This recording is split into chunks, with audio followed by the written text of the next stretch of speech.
When people hear the words passive income, they imagine something absurd.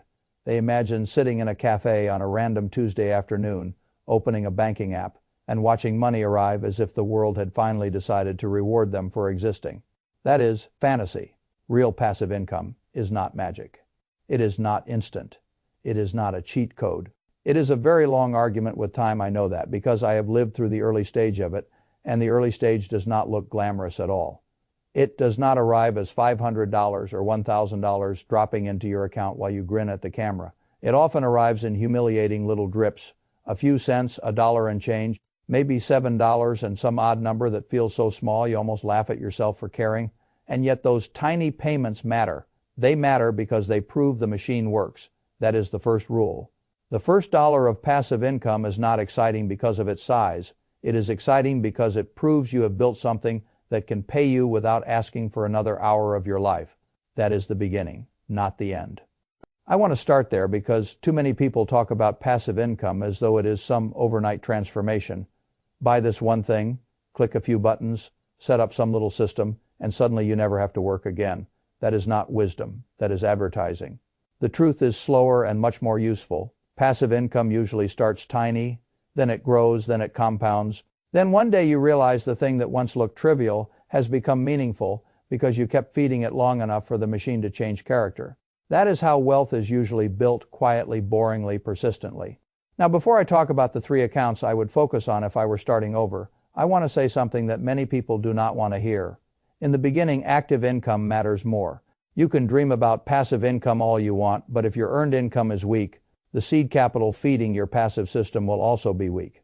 There is no shame in that. It is just arithmetic. If you want the passive side to matter later, you have to strengthen the active side first. That means increasing your skills. That means increasing your earning power. That means becoming more valuable in the labor market or in business before you fantasize about escaping it. I have always believed that the person who can raise active income first gives passive income a real chance later. That is the second rule. Before passive income can carry you, active income has to fund you. So if I were starting over, I would think about this in 3 layers. First, I would build a proper high-yield cash account. Second, I would build a brokerage account anchored in broad ETFs and dividend payers. Third, once the account was large enough and I actually understood what I was doing, I would use covered calls carefully to add another stream of cash flow. That is the sequence. Simple first, more powerful second, a little more advanced third. And the order matters. Now let us start with the first one because most people get it wrong in the most ordinary way imaginable. They leave long-term money in a transactional account and call it saving. Banks love that. You should not. The word savings account fools people. They hear it and think, this must be where savings go. Usually it is not. Usually it is just a place where your money sits still while the bank uses it productively and pays you almost nothing for the privilege. That is not saving. That is volunteering. A transactional checking account or a basic bank savings account is useful for cash flow. Salary comes in, bills go out, debt gets paid, rent gets paid, groceries get bought. Fine, that is what it is for. But once that month's flow is handled, extra money should not just sit there looking available and vulnerable, it should be moved. And that is why the first account I would build is some form of high-yield savings account or another high-yield cash vehicle. The purpose of that account is not to make you rich. It is to protect liquidity, reduce temptation, and pay you something respectable while you hold cash for a real reason. That reason is usually the emergency fund. Now let me make this concrete. Suppose you are a few years out of school working as an urban planner in Chicago, and your monthly take-home pay is around $3,500. After rent, food, insurance, transport, and the rest of life, maybe you have $300 left at the end of the month. If you leave that $300 sitting and checking, it looks harmless. Then one night you order something dumb, or you swipe for some impulse expense, or a little convenient spending leaks in, and $40 quietly disappears because the money was too easy to touch. Meanwhile, the bank pays you almost nothing in interest, maybe a few pennies, maybe less. That is what happens to many people. Their money does not vanish in one spectacular mistake. It leaks. So the following month you transfer the $300 into a high-yield account instead. Now 2 things happen at once. First, the money becomes slightly harder to touch impulsively. Second, It actually earns something, not life-changing money, but real money relative to the insulting yield in a normal checking account. If the account pays 3 to 4%, the first month's interest will still look tiny. Fine, I do not care that it looks tiny. I care that the structure is now correct. You are no longer leaving your reserves in the worst possible place. That matters more than people think. Because the earliest stage of wealth building is often not about giant returns. It is about preventing stupid leakage. That is the third rule in the beginning. Protecting small amounts of money properly matters more than dreaming about large amounts of money you do not yet have. Now, if you keep doing this, the account begins to become useful in a way ordinary bank accounts never do. Suppose your monthly expenses are about $3,200. A proper emergency fund would be somewhere around 3 to 6 months of that, maybe roughly $10,000 to $20,000, depending on how conservative you want to be, how stable your income is, and how many responsibilities you carry at that level. A high yield account is no longer just giving you a symbolic payment. It may now be throwing off something like $30 to $80 a month, depending on rates and size. That is still not a retirement plan. It is not supposed to be. It is a stability plan. It is the money for the broken water heater, the emergency flight, the unexpected repair, the layoff cushion, the family problem, the ugly surprise that always seems to arrive when people least want to admit surprises exist. That is what this money is for. I think of a fully funded emergency reserve as the minimum destination for this account. Somewhere around $10,000 to $30,000 is a sensible range for many people, though of course lives differ. Beyond that, I generally think you should begin shifting additional savings energy toward investments with higher long-term return potential, because high-yield cash is for safety and flexibility. It is not for compounding your way to wealth. That brings me to the second account, the brokerage account. Once your emergency fund is in place, now the real long-term engine can begin. A brokerage account is just the vehicle that lets you buy and hold investments. There are many firms that can do the job. That part matters much less than most people think. What matters more is what you buy inside it and how consistently you keep feeding it. Now, when people first hear brokerage account, their imagination often runs in the wrong direction. They think trading. They think flashy stock picks. They think they need to find the next Nvidia before the rest of the world notices. They think investing is mostly about selecting the right exciting story. That is a terrible beginning. If I were starting over, I would begin with ETFs, broad, low-cost, high-quality ETFs, because an ETF lets you own many businesses at once instead of pretending, which single company deserves all your faith this year. Even now, the majority of serious investing for many thoughtful people is still done this way, because simplicity is not a childish thing in markets. Simplicity is often superior. If you own something like an SP 500 ETF, you own exposure to hundreds of large companies. If one business has a bad year, the whole structure does not break.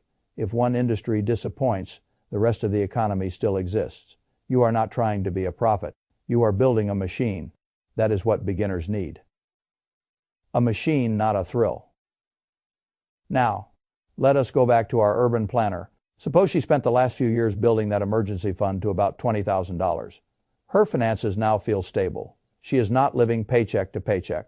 She gets a promotion because she took on larger projects and became more valuable in her field. Now, perhaps she has $700 a month she can save instead of $300. That changes the whole game. But only if she directs it correctly, instead of stuffing that extra money back into an oversized cash reserve, earning 3% or 4%. Now she opens the brokerage account and starts buying broad ETFs if she wants passive income to become emotionally real sooner. She can emphasize dividend, paying ETFs as part of that structure. This is where funds like Shiji become useful examples. Dividend ETFs hold multiple businesses and pass through a portion of the cash those businesses pay to shareholders. So instead of waiting years to feel any result, you begin receiving some cash along the way while still participating in long-term asset growth. And that combination matters. Too many beginners chase yield alone. That is a mistake. Too many others focus only on appreciation and ignore the psychological power of seeing cash actually arrive. That can also be a mistake. What I prefer is a blend where the asset base can grow while the income stream slowly becomes visible. That is how conviction deepens. Now imagine our urban planner invests $700 a month into an ETF like Shiji. Over a year, that is about $8,400 contributed. If the dividend yield is somewhere around 3.5 to 4%, she may generate something like $300 or a bit more in annual dividend income once the money is there, depending on timing, yield, and market conditions. Again, this will not impress the impatient. Wonderful. Impatient people do badly in compounding. What matters is not that the first year's dividend income is large. What matters is that the system is now doing two jobs at once. The shares may grow over time, and the dividends may also grow over time, especially if she keeps reinvesting them and adding new money each month. That is how a real passive income machine begins. Slowly, then let us extend the timeline. 5 years of steady contributions at $700 a month is $42,000 of new money before even considering growth. If the market behaves reasonably and the dividend ETF also appreciates, the account may be worth much more than the sum of contributions. In the source framing, a figure around $54,000 is used at roughly a 3.8% yield. That could mean a little over $2,000 a year in dividend income. Now we are no longer talking about pennies and tiny novelty notifications. Now the machine is producing enough cash that you notice it differently. It pays a bill, it funds part of a trip, it reduces the dependence on your next paycheck. It reminds you that assets can work while you sleep. That matters psychologically in a very deep way. But here is the mistake I keep seeing beginners make with dividend ETFs. They chase the highest yield they can find. That is foolish. A high yield is often not a gift, it is a warning. If some ETF or fund is throwing off 8% or 10% and acting as if that is the whole sales pitch, you had better ask what is underneath it. Often it means the underlying businesses are weak, the share price has already fallen, or the payout is not nearly as durable as it looks. I would much rather own a lower yielding fund with stronger long-term growth than a higher yielding trap that slowly eats its own value. That is the fourth rule. The best passive income asset is not the one paying the most today. It is the one most likely to pay and grow for a very long time. This is why I often compare dividend ETFs to good real estate. Not bad real estate, good real estate. If you buy the right house in the right area and hold it long enough, the rent can rise and the asset itself can appreciate. The real power comes from having both. That is what a good dividend ETF can do as well. The payout matters, the asset growth matters too. Ignore either side and you misunderstand the whole engine. Now let us come to the third account, because this is where the strategy becomes more advanced and where many people should move slowly. Covered calls. I want to be careful here because people hear options and start behaving like gamblers. That is not what I am talking about. I am not talking about some wild leverage scheme. I am not talking about buying lottery, ticket options and calling it income.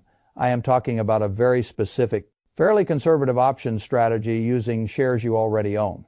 A covered call is simply this. You already own at least 100 shares of a stock or ETF. You agree to sell those shares at a certain price by a certain date if the market reaches that level. For making that agreement, you get paid a premium up front. That premium is yours to keep no matter what happens. If the shares never reach the strike price, you keep the shares and the premium. If the shares do reach the strike price and get called away, you still keep the premium and you sell the shares at the agreed higher price. That is the structure, and it can be a very useful source of extra income once your portfolio is large enough and you understand the trade-off. The trade-off matters. You are giving up some upside beyond the strike price in exchange for immediate cash today.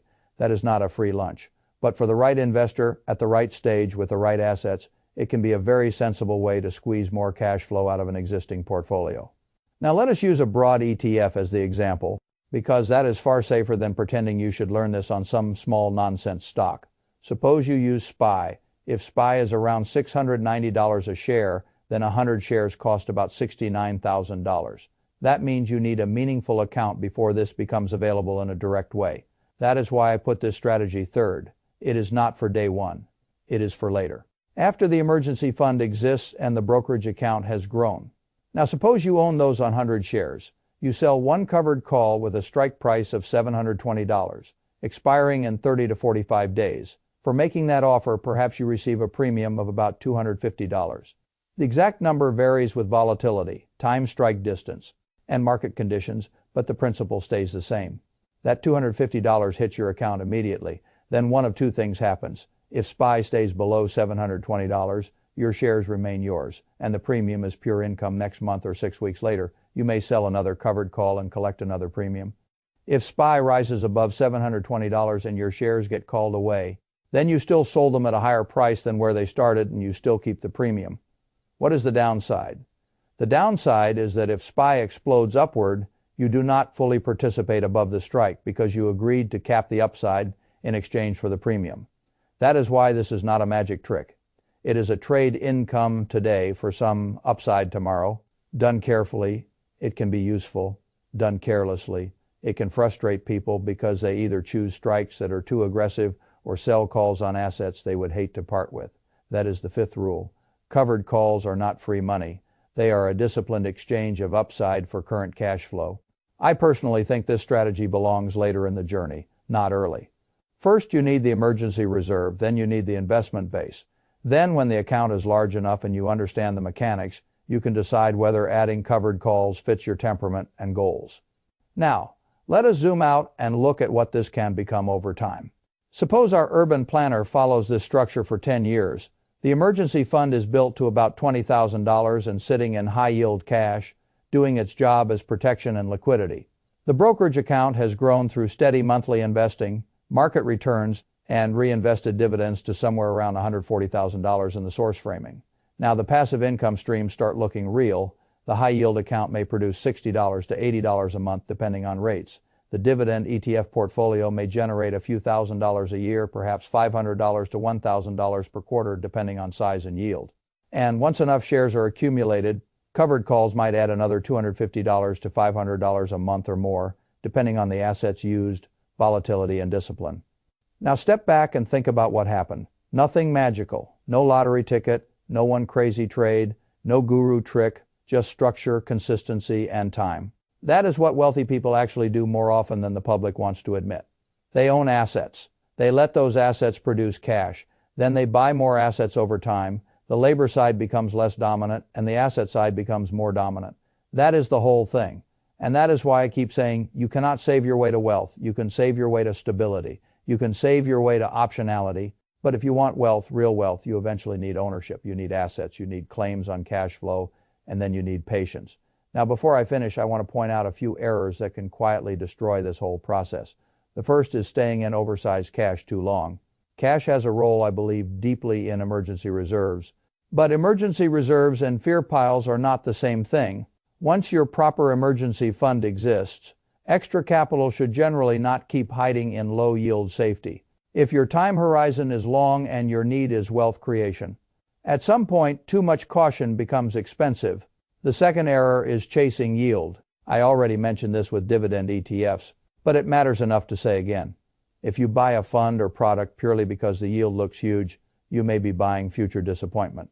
Sustainable income is better than flashy income. The third error is trying to do advanced strategies too early.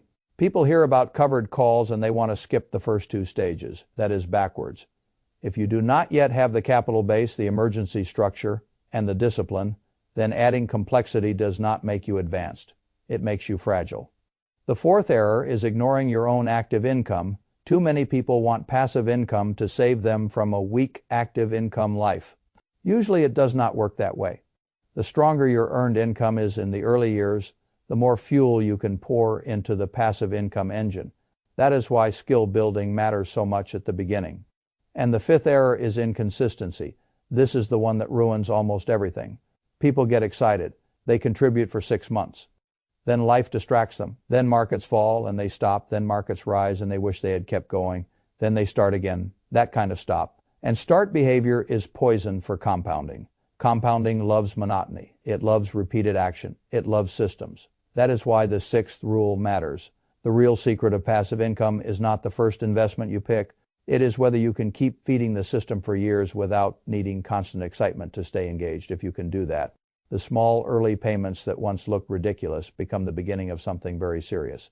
If you cannot, then no account structure in the world will rescue you. So if I were starting over, I would do this. I would build the high-yield emergency fund first. I would build the ETF heavy brokerage account second.